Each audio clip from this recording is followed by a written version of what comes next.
બધાને હર હર મહાદેવ ને જય જીવંતિકા માતા. શ્રાવણ માસનો પહેલો શુક્રવાર છે અને આ આપણે બાળક માટે રહેવાનો હોય. હર કોઈ સ્ત્રી રહે છે શ્રાવણ માસનો પહેલો શુક્રવાર અથવા બીજો શુક્રવાર. પહેલા શુક્રવાર ન રહી ગયા હોય તો બીજો શુક્રવાર તમે રહી શકો છો.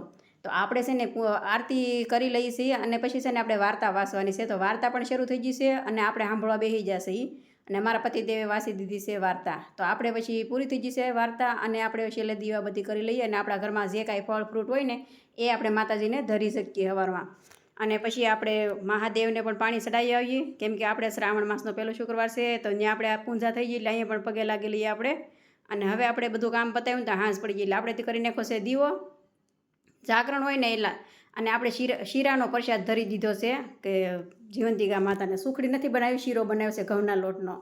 તો આપણે જો એ બધે દીવાબત્તી કરી નાખાશે અને થાળ પણ ધરાઈ જશે. અને હવે છે ને બધા એક કાર્ય અમે મધ્ય મંદિરે એક જ હારે દીવા કરેલા હતા એટલે બધા શરૂ હતા.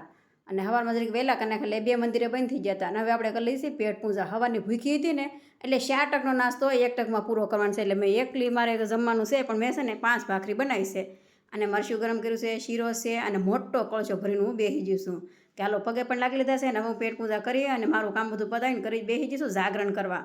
કારણ કે આને 12 વાગ્યા સુધીનું જાગરણ હોય. તો મારે છે ને મારો કરિયાવર થોડોક પાથરેલો હતો, થોડો ખકેલીને મૂકી દીધો છે સાઈડમાં અને હું મારું કામ કરવા બેસી જઈશું.